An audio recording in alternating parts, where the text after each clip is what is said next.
Well, hey there, and welcome to part two of a very special Diet Disruptors podcast. On part one, we met Enneagram Ashton, who is one of the most knowledgeable people that I've ever met on one of my favorite tools towards health and wellness, the Enneagram. Now, if you've never heard of the Enneagram before, the part one will get you really understanding what it's all about. And you might be wondering, okay, wait, if this is sort of like kind of a personality thing, why in the world are you talking about it here, Carrie? Well, in order for us to truly be the healthiest version of ourselves, we have to understand more about ourselves. We have to understand our personality, our triggers, and the Enneagram is one of the most comprehensive, in-depth tools I've ever used to be able to help people truly understand more about themselves. I always say self-consciousness is a disease and self-awareness is health. And the podcast interview that I did with Ashton was so incredible that I decided to break it into two parts because it was a little long. I mean, we had a lot to talk about. And I didn't want people to be like, all right, this is just way too long. I'm not going to listen to the whole thing. And so, welcome to part two. And at the end of this podcast, I share with you ways that you can dig in and learn more. And this truly is a journey of self-discovery that never ends. And so I hope that you continue on this journey of learning about the Enneagram and loving it as much as I have. So here's part two. So the fives are, so stereotypically, they're going to be your most introverted of all of the types. They spend so much time in their head. Mm. And so that's why they're difficult to read because they don't really show you who they are. But their biggest desire is to have knowledge and to be seen as competent because of the knowledge that they have. And Mm. then their biggest fear is really a depletion of resources. So whether that be time, energy, physical resources, whatever that looks like, they fear, well, they also fear, of course, like not knowing something, but really just having their personal resources be depleted. And so that's where that introversion comes in because they want to hold on to their thoughts, their feelings, their, behaviors. They want to hold on to them so that they don't get depleted. And so then they just spend time in their head instead of doing the thing. Wow. Okay. That actually clarified a lot of things. I've studied the Enneagram a really long time, but then when you either meet or come across certain people, it makes you have to it's almost like I'll reread certain sections of different resources, whether it's your book or any other book out there, and think about that person in particular. And so as you were Right. talking, I was sort of channeling somebody I know that's a five, and so you just made it make sense. Mhm. And they love to do a lot of research. They love to, instead of, whereas the four will make decisions based on feelings, like fives really struggle to make decisions unless they know all of the information about that decision moving forward. Somebody who relies on their gut instinct, like you, which we'll talk about in a little bit, that probably is quite different for somebody Yeah. who needs all of the evidence. Okay, so that's interesting as we started talking about wings, right? Then, so if you have a five, that's a wing four because we know that a five sits next to a four. How does that translate? Because you've got your feelings, but then you've got that analytical research base. Yeah. So the five with the four wing is going to be more like creative, Mm. right? They might, have more of that like artistic or creative background. They might be a little bit more in tune with their feelings and their emotions. They might not share them still, but they might know that they're there and that they exist. It's so, Um, yeah. And if they don't share them, it's really hard, right? To know right. from your point of view. hmm They Yeah. also, fives also really just feel like they don't have needs. And Mm. so it's different from twos, though, who are like, I can't share my needs with people. For fives, they just really feel like they're isolated enough that they don't have needs. And so therefore, they don't need to share Oh. everything. Wow. Yeah. And you can just see how knowing this about yourself and allows you to be aware so that you can continue to grow in the areas that are innately or naturally a bit more of a struggle. Like, and so relationships for fives, Right. like having that high level of awareness helps, I think, to improve or have strong relationships with others. Would you agree? Yes, my brother-in-law's a five. Your And brother-in-law? yeah, my My brother-in-law. brother-in-law, my brother-in-law's a five too. That's funny. Oh, that's funny. Look at us. Wait, yeah, so my brother-in-law is a five married to my eight sister. And my brother-in-law is a five married to my eight sister. That's so funny. That is And so honestly, like people ask me, I'm getting off track here, but people ask me all the time about compatibility. funny. Hmm. And, there really isn't a type that's right for another type because it really depends on level of health, right? If both types are unhealthy, then that's a unhealthy combination. Hmm. Yeah. But I will say that fives and eights I see all the time. I don't know why that is. It's Wow, crazy. that is so Yeah. interesting. Yeah. But with five brother-in-law, I have a very loud family. I'm one of four kids. We're all Same. married. There's like Same. seven um kids, like little kids. So Yep. when we all get together for a family vacation, it's chaos, right? Hmm. And so I'm like watching my brother-in-law and he's in the background, kind of just like Yes. observing, like helping out where he can, but is quiet. We kind of just let him recharge when he needs to. And I don't think I would have understood that about him prior Well, to that's having. a good point, right? Because sometimes because we're looking at it through our own colored lens, we could be like, well, that's rude. Like, Yeah, right. like why would he not be, especially if like maybe you're a seven, which we'll get to, Yeah. right? Like, why wouldn't he be coming and playing the game with But us? this is so fun. What are they Yes. doing? Right? But somebody once said to me, like, being around people, is my daughter actually said this, that being around people drains my battery. And for others, it actually charges their battery. And I Right. would argue that probably with fives, that social aspect can drain their social battery. Or Yep. And remember, their biggest fear is having those resources depleted. oh So, yes, it's all coming together. yeah, that makes a lot of sense. Yeah, yeah, yeah. All right, so let's move on to sixes. Both my Okay. brothers are sixes and my father. Yeah, Again. I'm married to six. So, sixes, their biggest fear tends to be fear itself. So they have the strongest connection to fear. It kind of drives their everyday behaviors. And a common misconception is that they're just like highly anxious because of the fear that they have. And, a lot of the stereotypes kind of play into that. But really, what it looks like is not your everyday, like generalized anxiety disorder. What it is needing to plan and prepare in case things go wrong. Mm-hmm. That's kind of what we mean by that. And it's because their biggest desire then is safety and security.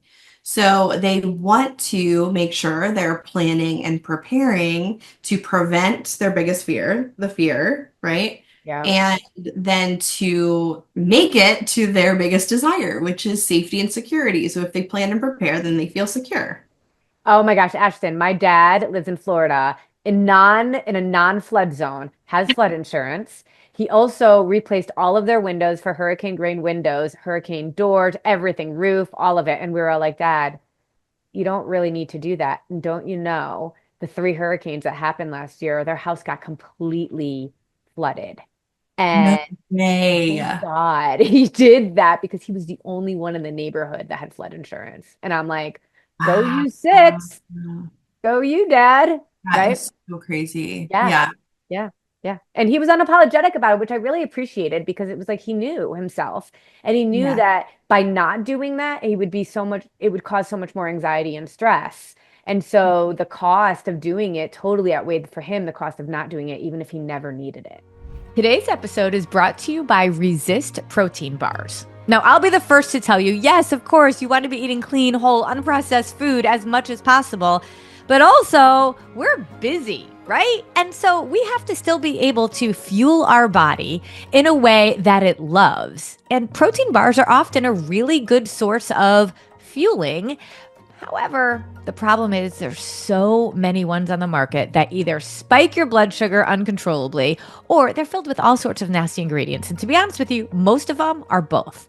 That's why I love Drew and Emily, two women who decided they were going to crack the code on how you can produce a protein bar that not only tastes great, but also has wonderful ingredients and won't spike your blood sugar. Think about the name resist, like insulin resistance. Blood sugar balance is what they are all about. I love that they are a company of women that also are a company that cares about what we put in our body. So if you are interested to try as a great meal replacement to one of your PFC meals, check out eatresist.com and use the code PFC315 to get 15% off. Yep. So I'm married to a six, and I probably drive him crazy. Why? Because I am not the planner or the preparer. But I Mm, think also now I'm conditioned, right, to just kind of like let him do what he needs to do to like feel secure. yeah. So, with us, we're building a house right now. We're like packing up the things in our house, but even with, different decisions that we've made of safety in our new house that I just don't think I would have even thought of if I didn't have him. Yeah, and I also love that when you know each other and know the Enneagram, you can be, I don't know, I would say more patient in something that would maybe not, you would not understand. You then are Hmm. like, okay, I get it. I get why you need that. And I'm cool with that, you know? Yeah. That's part of why I think it's allowed, helped our marriage so much, why I think it can help marriages. All right, seven. So I'm a wing seven. Yeah. So sevens are like fives are the most introverted, sevens are the most extroverted. Yes. And if you've ever seen Mark McDonald for more than 4.2 seconds, who's my partner in PFC3, he is as seven gets, which is really funny. Sevens are another I'm one always that like, you he is like that. Like, that is him. That is how he is yeah. all the time. Sevens are another one that you can kind of look at them and be like, oh, like I can tell that you're a seven. Hmm. Because they just have, again, they have this specific kind of energy Hmm. that exudes them. But their biggest desire is, so let me start with their fear. Their biggest fear is being trapped in any sort of emotional pain, negativity, anything that's going to like hold them down or hold them back. And then their biggest desire, they do want to have fun, but ultimately they're seeking contentment. And so you'll notice about the seven is that some of their stereotypical behaviors relate to seeking new adventures, new experiences, being the life of the party, just, and that tends to be because they're looking for whatever is going to help them feel content in what they're doing. I have read before, my mom is a seven, and we've gone through some addiction things, and she's come through on the other end doing amazing. But I have read that sevens can have a higher propensity to possibly having addictions. Have you, Mhm. is Yes. that true? Yep, it's because Oh, they are, well, for a couple reasons. A, they're trying to avoid anything that is negative, right? And so anything that's painful. yeah. So let's say that they've experienced a traumatic experience or they've gone through something difficult. They're not really trying to heal in that sort of way. They're just kind of like burying it. Mhm. So that's number one. Number two, they're looking for things to fill the void, Mm. right? And so a lot of times with whatever addiction it might look like, food, Mhm. alcohol, substances, that's typically used to fill a void, but they're unwilling to deal with the void because the void is bringing up negativity, right? And so then they rely on these other I things mean, think instead. about this in terms of health, right? So this is why, again, Carrie, just give me a meal plan, just tell me what to eat. I'm like, you'll never get anywhere. And that's why the dieting world has had us in such shambles for so long. Because not only are they telling us all the things that are not actually helping our body thrive, but we're not actually digging into the things that really matter. Mhm. Because at the end of the day, if let's say you're a seven and you're kind of looking for that next thing, you don't feel like satisfied just having maybe Yep, the meal plan given to you, right? You're looking, right. and so there's that, could be that sense of self-sabotage when if you could be aware of that and recognize when that's coming and how to replace some of those behaviors, gosh, you could start to really be consistent and not feel like you can't stick with something, Yeah, You got to know yeah, yourself to know that. And yeah. and I think that's one of the my mom is so funny because we were just talking about wallpaper, you and I, before the Yeah. podcast, and I was saying that I know how to wallpaper, and I know how to wallpaper because my mom has wallpapered. We've lived in many, many houses, and every single house she's re-wallpapered multiple times. We joked that every time we moved, and she didn't take the other stuff off because it was too much time to take off. She just wanted the new stuff on because Yeah. she needed that change, and it was constant changes. We always joke that we can't believe my parents have been married for over 50 years because she was always looking Yeah. for a change. We moved a lot, lots of wallpaper. She kind of lives in Florida and lives in Connecticut, and she just likes that kind of spontaneity and that change. And Mhm. me as a seven wing, I never knew why I did some of the things I did, but like one day I decided I was moving to Mexico, and I picked up my kids and I moved to Mexico for a year. And they were like, "What? What are we doing, Mom?" And I'm like, "You're going to learn Spanish." That was Yeah. my seven wing coming on strong. Yeah. And Peter was just like, sure, whatever you want to Yep, do. yep. Yep. He's like, okay, well, I probably can come and visit like every 6 weeks or so. I mean, this is why I'm living actually right now in Colorado. I have a condo here, and I said to Peter, I just want to ski all winter, so I'm just gonna go there for like 3 months or so. And he's like, oh, okay, whatever you Yeah. want. Beauty of Yes, the jobs that we do. I love it. I love it. When a seven is not in health, okay, when seven is like Yeah. struggling, right? Because we a healthy version and unhealthy version. What does that look like behavior wise? Yeah. So kind of what we were talking about with addiction, but also they get really critical Mm-hmm. of themselves, of other people, really judgmental, Hmm. um, and yeah, really just hyper aware, I would say, of the fact that they're running away from negativity or pain, but doing nothing about it. Yeah, it's so interesting because there's like this joy and like that enthusiasm, right? But then when in the unhealthy version, it's almost like it almost feels like a quick pendulum shift, Yep, for you know? sure. Hmm. All right, moving on to, yours Eight. truly. Yes. Yeah. I always say like eights I have such a soft spot in my heart for eights because Oh, thanks. My husband says the same thing. really? Yeah. Have you ever watched what's that show with Jason Bateman? Ozarks. Did you ever watch Oh that? yeah, yeah, yeah. Okay, Mhm. so Ruth, Yes, the yeah, blonde yeah. curly? Peter Yes. loved her. And then it was like halfway through the season, I'm like, oh, I know why you love her. You love eights. Yeah, yeah. Funny. I think it too, like it's personal for me because my sister's an eight, and I truly, truly believe that my sister and my relationship is the relationship that has been impacted the most with the Enneagram. And it's just, the two and the eight are so different at times. They can be Mhm, similar at times, but they're so different at times fundamentally mhm. that it was really difficult for us to understand where each other were coming from, our lenses, right? Yeah, Especially growing up yeah. as sisters do. But the eight, their biggest desire is to protect themselves and other people. Typically, Vulnerability is very hard for us. yeah, typically this looks like people, like their people, and then people that they feel like need to be protected. Mhm. So vulnerable populations or just people that they feel like can't protect themselves. So whatever that looks like, right? So for you as a mom, I imagine like you are highly protective of your baby cubs, right? Like Yeah, those are your people. I'm not yeah. saying that other moms aren't. It's just like almost this like innate thing for you. Yeah. But also, I was a national educational consultant. I was a behavior specialist, a special ed teacher.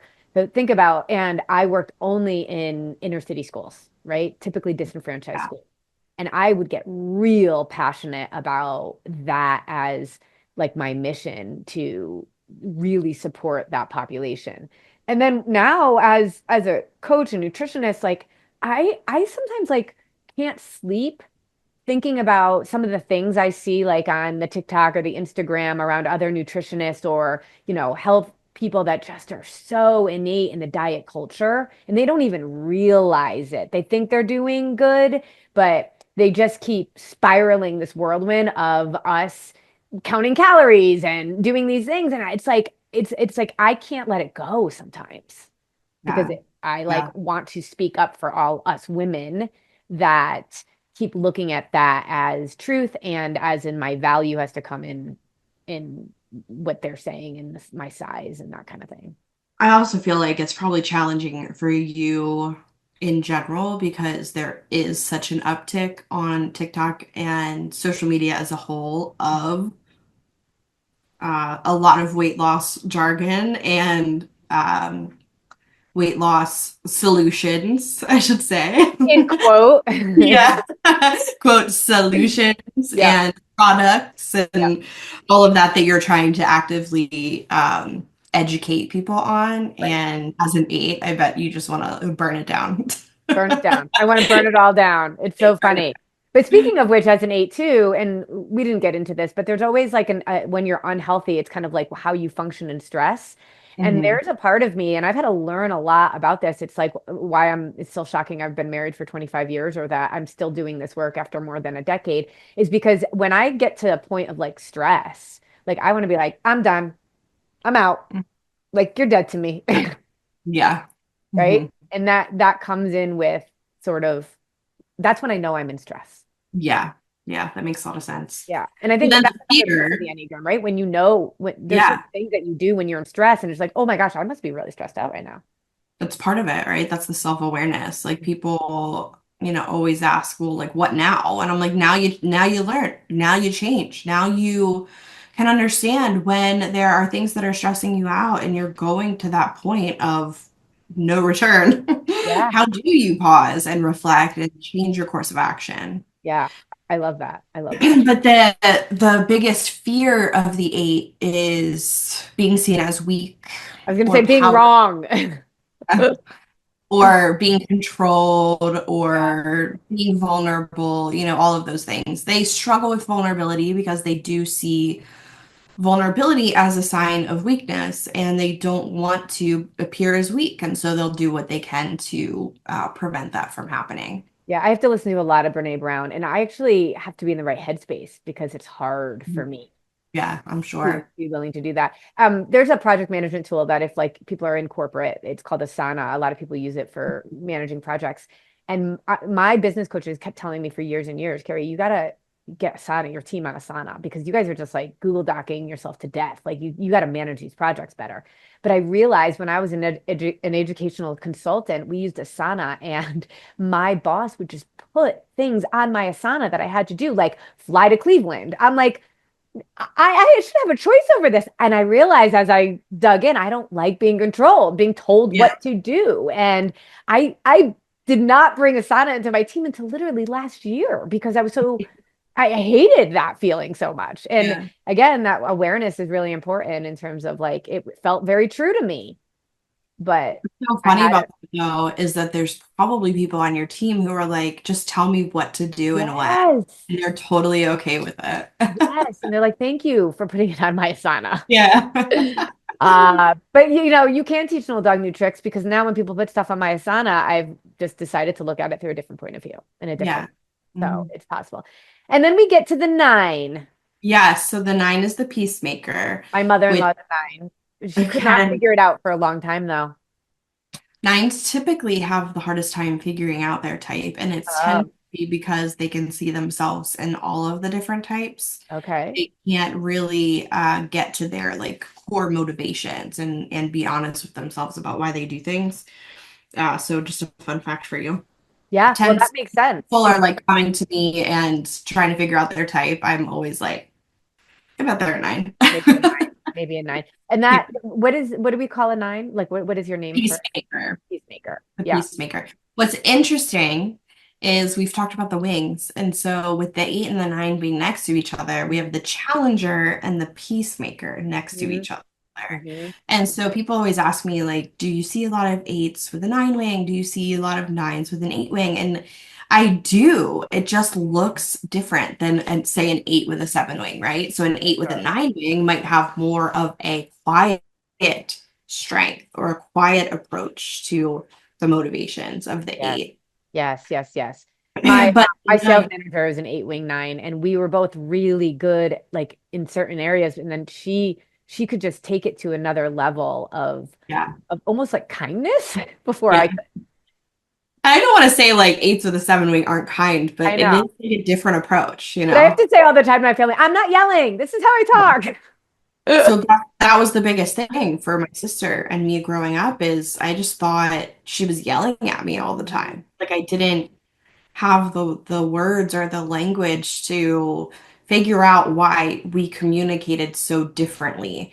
And then when I discovered the Enneagram, I was like, oh, she doesn't hate me. You know, as a two, I'm like, she hates me.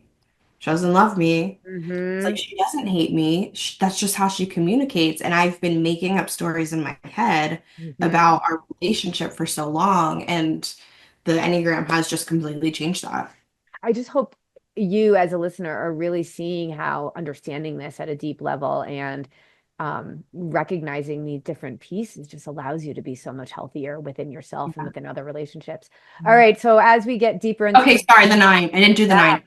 So the nine, their biggest desire is to maintain a peaceful environment for Mhm. themselves, people around them. I mean, they're called the peacemaker, right? But then because of that, their biggest fear is conflict Mm. and also being like separated from the people that they love. But if people ask me, well, I'm a two and I don't like conflict, or I'm a six and I don't like conflict. So, like, what is the difference between me and being a nine? And for the nine, the conflict piece makes up their motivation. For twos, it's like, well, why don't you like conflict? Well, I'm afraid I won't be loved and wanted if I experience conflict. For sixes, why do you not like conflict? Well, I feel like, it makes me afraid, or I don't have safety or security with conflict. So, again, you have a behavior like disliking conflict, but the reason behind that is going to be different based on your motivations. That's what makes this so different than every other tool out there. And I know you do a lot of speaking to organizations, to corporations. Like, how is this different than these other like kind of typical things that Mhm. people do? I mean, I think it's that motivation piece that you Yeah. tap into, right? And it is a tool. That's what I loved about the Enneagram to start, is that it's not just something, it's not intended to be something that you just figure out, like, not to put down disc assessment or Right, right, Briggs or anything, right. but you figure out you're an ENTJ and then Yeah, you go on with your life. yeah, yeah. And with the Enneagram, it's actually a tool that you can continue to not just evaluate where you are in your life, but also, like we've talked about many times, with other people as well. So Mhm. it's a tool that you can use to help yourself and other people. When you understand your personality and your triggers, why you do the things you do, how many of us say I know what to do, I just don't do it. But if you could really understand why, it just Yeah. changes everything. It changes Hmm. your relationship with others and a relationship with yourself. Um, Hmm. there's so much more we could get into, but Yes. like, gosh, this needs to be like a 10 podcast series. I'm happy to come back. Uh, yeah, exactly, exactly. But you did write a book about this. You've actually Yeah. written many books about this. So, like, Yes. if somebody's just starting out, like, which when you think about what you wrote and why you wrote it, which book of yours do you feel like you wrote for that person that's just starting to explore this?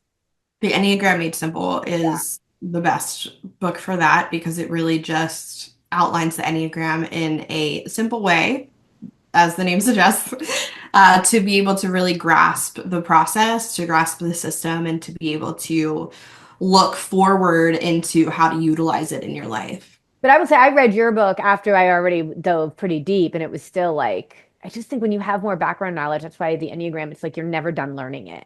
Yes, Everybody right. can I'm say never done it. learning, Yeah, right? Like I attend conferences and webinars, and there's just so much you can learn about it. I love it. It's just continue to cultivate and empower yourself as you go deeper and deeper. I think it's like this big black hole.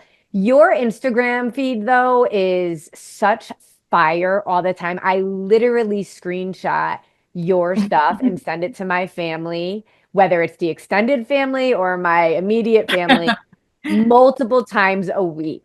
And Oh. so, like, when you're posting, you're very strategic about it. You have some amazing series. And I think it's because the Enneagram is so multi-layered. So, Yeah. like, what are some of the perspectives or like when you're doing your Instagram posts, you have different topics. Like, Hmm. how does that help people to be able to kind of dig into their number? Everybody has to follow Enneagram Ashton because you just are so much more affirmed in your number and understanding others. But how do you come up with those and how does that all work?